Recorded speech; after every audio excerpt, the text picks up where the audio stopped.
अस्सलाम वालेकुम dear viewers.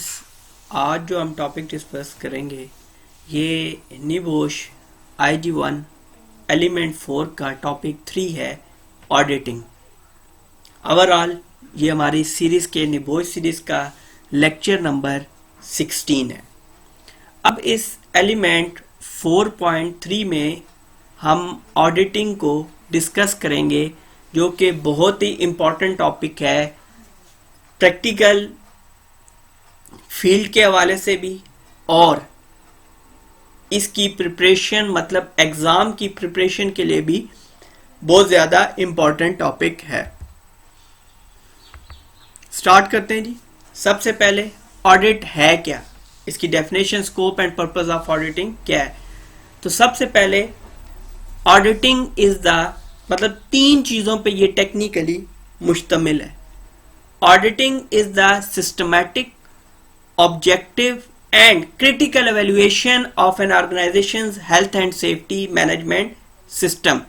तो ऑडिटिंग एक ऐसा प्रोसेस है जो सिस्टमैटिक हो, सिस्टम के अंदर रह के काम करे और किसी मकसद के तहत कोई चीज़ अचीव करना चाहता है। एंड क्रिटिकल एवेल्युएशन ये होगी कि इसकी वजाहत में, इसकी डिटेल में जाएगा, डिटेल मुआयना करेगा किस मकसद के लिए, कि health and safety management system के साथ क्या किया जा रहा है, या आपने health and safety management system जब प्लान किया था तो उस टाइम पे क्या था, और अब आपने उसके मुताबिक किस हद तक और कैसे परफॉर्म किया है। सबसे पहले इसमें हमें मालूम होना चाहिए कि एक इंस्पेक्शन और एक ऑडिट में फ़र्क क्या है। एक कॉमन या एक अमूमी डिफरेंस जो हमारे सामने आता है वो ये है कि इंस्पेक्शन एक एक्टिव मॉनिटरिंग अप्रोच है, जबकि ऑडिट एक रिएक्टिव मॉनिटरिंग अप्रोच है। लेकिन हम यहाँ पर इसको मज़ीद एलाबरेट करेंगे, मज़ीद डिटेल में जाएंगे तो हमें मालूम होगा।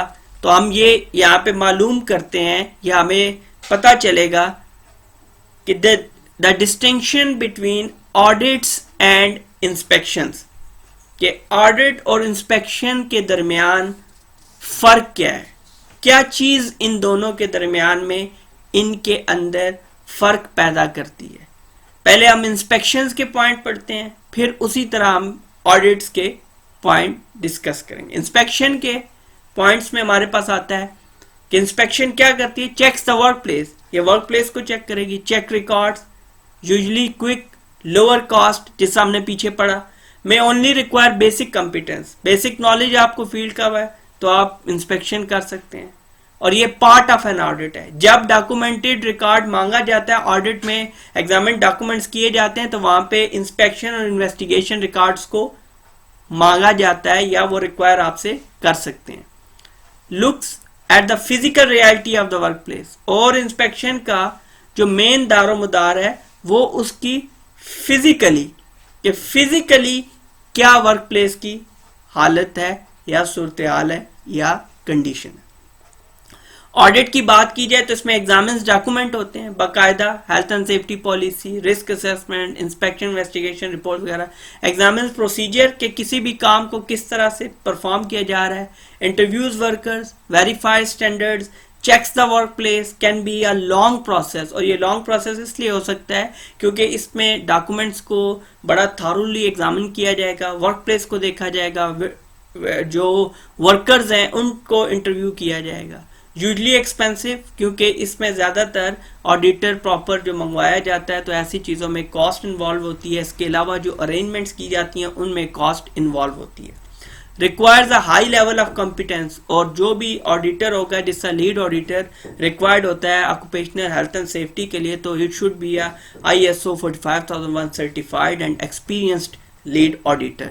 Looks at the management system that lies behind this, और वो जो चीज़ें सामने आ रही होती हैं उनका मुआजना करता है, उनको देखता है कि मैनेजमेंट सिस्टम के अंदर डॉक्यूमेंटेड रिकॉर्ड्स में क्या कहा गया, इंटरव्यूज ने क्या कहा, और हमारे पास जो इसके अलावा मैनेजमेंट सिस्टम में चीज़ें मौजूद हैं इनमें क्या फ़र्क है, क्या चीज़ें इनमें लैक हो रही हैं, तो वो इन चीज़ों की निशानदेही करेगा।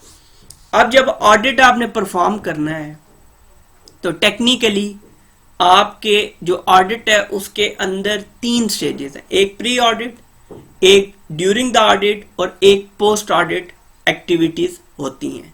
प्री ऑडिट प्रिपरेशंस में क्या होगा, the following should be defined कि ऑडिट करने से पहले आपने ये देखना है कि टाइम स्केल कि कितनी देर में ऑडिट कंप्लीट होगा, स्कोप ऑफ द ऑडिट कि किस मकसद के लिए ऑडिट किया जा रहा है, area and extent of the audit और किस एरिया का ऑडिट होगा, कितनी चीजें इसमें कवर आएंगी और ये ऑडिट किस हद तक फैला हुआ हो सकता है। Who will be required, audit के दौरान आपको उस सिस्टम से, उस वर्क प्लेस से कौन कौन से लोग रिक्वायर्ड हैं, what documentation will be required, for example जैसा risk assessment, accident reports, incident reports, ये सारी चीजें required। अब during the audit शुरू हो गया, अब क्या होगा, auditors use 3 methods to gather information, 3 तरह से auditors information collect करते हैं, paper work, documentary record, interviews, managers, workers को इंटरव्यू करके, तीसरी चीज ऑब्जर्वेशन, डायरेक्ट वर्क प्लेस के ऊपर जाके इक्विपमेंट या एक्टिविटीज को ऑब्जर्व करके।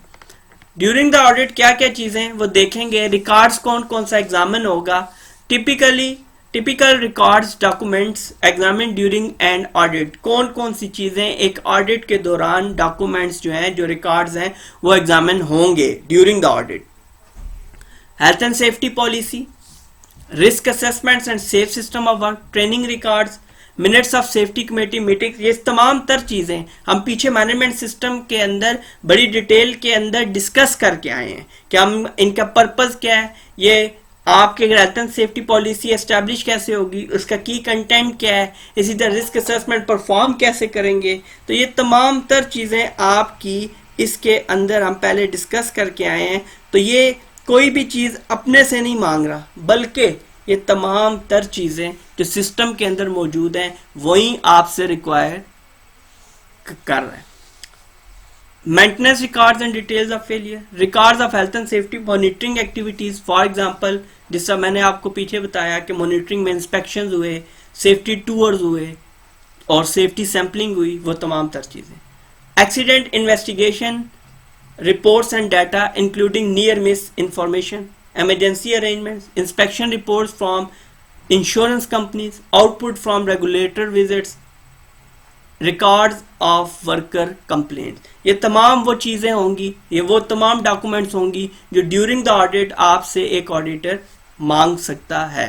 अब ऑडिट हो गया, ऑडिट कैसे हुआ कि इसने तमाम 3 चीजों से, पेपर वर्क से, इंटरव्यू से और ऑब्जर्वेशन से डाटा कलेक्ट किया और डाटा को करने के बाद सब कुछ जो है एग्जामिन करने के बाद usual to hold a close out meeting होगी जिसमें वो एक जनरल राय दे देगा कि सिस्टम के अंदर क्या क्या था, क्या क्या ड्रॉबैक्स थे, कहाँ जो है आपकी बेहतरी लाने की ज़रूरत है और कहाँ पे आपने मेजर एनसीआरस मतलब नॉन कन्फर्मिटी मेजर एनसीआरस जो है वो प्रोड्यूस करेगा कुछ चीज़ों के ऊपर, NCR non conformity reports followed with a written report, ये बाद में वो प्रोवाइड करेगा ऑर्गेनाइजेशन को कि क्या क्या चीज़ें उसने देखी, क्या चीज़ें ऑब्जर्व की, क्या चीज़ें लैग कर रहे थे और मेजर नॉन कन्फॉर्मेंस सिस्टम के अंदर कब कब कहाँ कहाँ और क्या क्या देखी।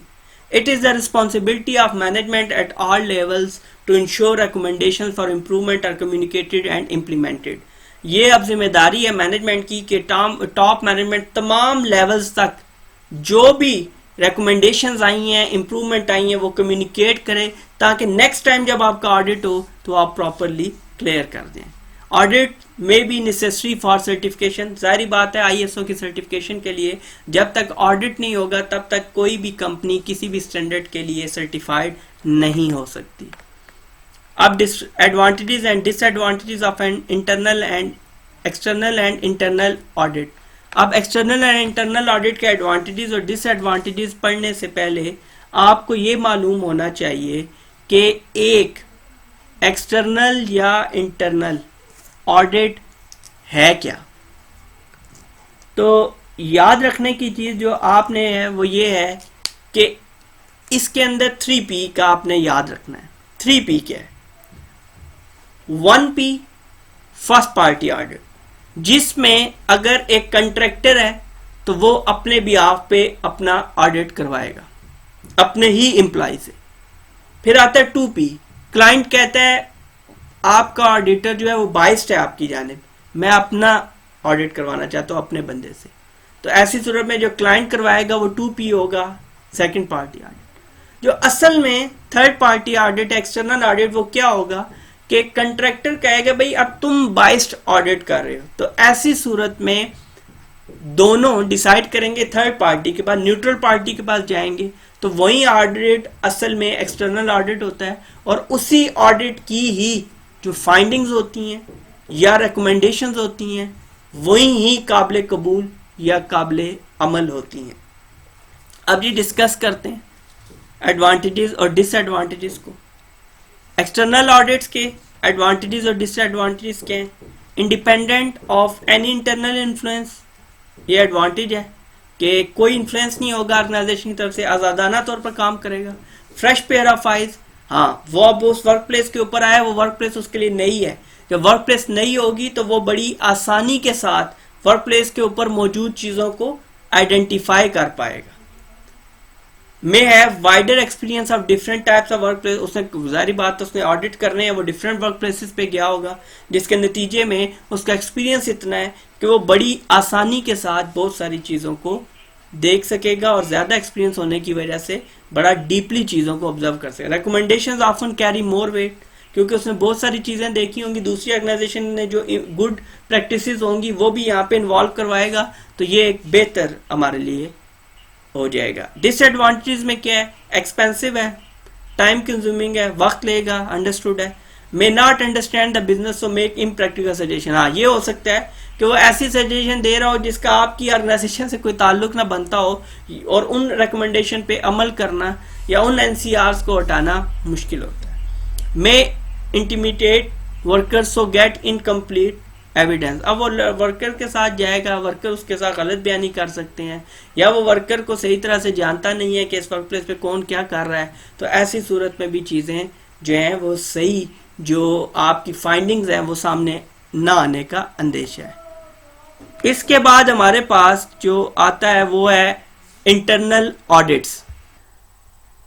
इंटरनल ऑडिट्स के एडवांटेजेस और डिसएडवांटेजेस अब डिस्कस करते हैं। एडवांटेजेस में पहला है लेस एक्सपेंसिव, अंडरस्टूड है ऑर्गेनाइजेशन के अंदर ऑलरेडी एक एम्प्लॉई है वो परफॉर्म कर रहा है, तो ये अंडरस्टूड है हमारे लिए कि ये इसके ऊपर इतनी कॉस्ट हमारी इन्वॉल्व नहीं होगी। Auditors already know the business so know what can be realistically achieve, तो ऑडिटर क्योंकि वर्क प्लेस और बिजनेस की तमाम तर सूरत देखता होगा तो रिकमेंडेशन सजेशन वही देगा जो वाकई में इम्प्लीमेंट हो सकती हैं।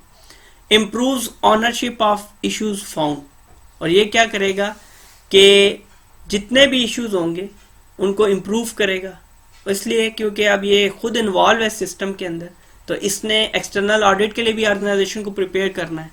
बिल्ड्स कॉम्पिटेंस इंटरनली, और इसका फ़ायदा ये होगा कि इंटरनली ऑर्गेनाइजेशन के अंदर लोगों को ट्रेन करेगा, उनको कॉम्पिटेंट करने की कोशिश करेगा। डिसएडवांटेजेस क्या है जी? ऑडिटर्स में नॉट नोटिस सर्टेन इशू, जारी बात है उसकी फ्रेश पेयर्स ऑफ आइज नहीं है, उसके लिए रोज़ के मामलात हैं, तो बहुत सारी चीज़ें उसकी रह सकती हैं। ऑडिटर्स में not have good knowledge of industry और लीगल स्टैंडर्ड, अंडरस्टूड है क्योंकि वो इसी इंडस्ट्री के अंदर, इसी ऑर्गेनाइजेशन के अंदर रहा है, उसने डिफरेंट ऑर्गेनाइजेशंस को देखा नहीं है, उसका जो एक्सपोजर है वो इतना अच्छा नहीं है इंडस्ट्री के बारे में कि वो मजीद बेहतरी लाने की तरफ बड़े इकदाम कर सके। ऑडिटर्स में not possesses auditing skills so may need training, हाँ ऑडिटर्स हो सकता है कि इंटरनल है, उसने प्रॉपर ISO स्टैंडर्ड या इस तरह की कोई ट्रेनिंग नहीं ली हुई जिसकी वजह से वो ऑडिटिंग स्किल्स को लैक करे। Auditors are not independent, so may be subject to internal influence, और वो इंडिपेंडेंट नहीं हो सकता, जारी बात है उसने अपने मालिक से, अपने ऑनर से, अपने कंट्रैक्टर से जो उसको लीड कर रहा है, जो उसका एम्प्लॉयर है, तो उससे उसने सैलरी लेनी है, तो मे बी जहाँ पे मैनेजमेंट, जहाँ पे सिस्टम की फेलियर की या सिस्टम की ड्रॉबैक सामने है तो वो उनको हाइड करे, क्योंकि ये चीज़ें उसके अगेंस्ट जा सकते हैं, उसकी जॉब भी जा सकती है। ये था हमारा टॉपिक ऑडिटिंग का, जिसके अंदर हमने ऑडिट की पर्पस क्या है, रीजंस क्या हैं, और उसके अलावा ऑडिट का प्रोसेस क्या है, प्री यूज़ क्या है, प्री ऑडिट क्या एक्टिविटी होगी, ड्यूरिंग द ऑडिट कैसे परफॉर्म किया जाएगा, आफ्टर द ऑडिट क्या होगा, उसके बाद इंटरनल और एक्सटर्नल ऑडिट क्या है, और इंटरनल और एक्सटर्नल ऑडिट के एडवांटेजेस और डिसएडवांटेजेस डिस्कस किए। अब इस ऑडिट के टॉपिक को आप मजीद डिटेल में समझने के लिए, देखने के लिए हमारी ISO 45001 जो स्टैंडर्ड है ISO का हेल्थ एंड सेफ्टी के ऊपर, उसके ऊपर लेक्चर सीरीज मौजूद है।